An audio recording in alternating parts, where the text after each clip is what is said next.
Among the Christmas traditions at JBU is the journey of the J. Alvin men to find the perfect tree.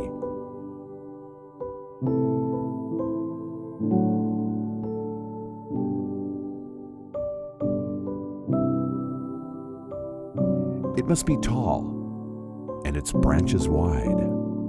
The tree is chosen, cut down, and transported back to campus.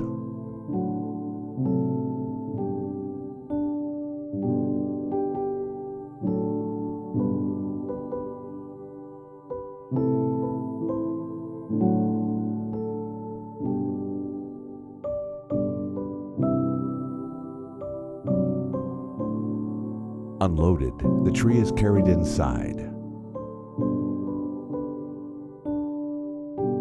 where it is raised into place to stand tall in the 3-story atrium.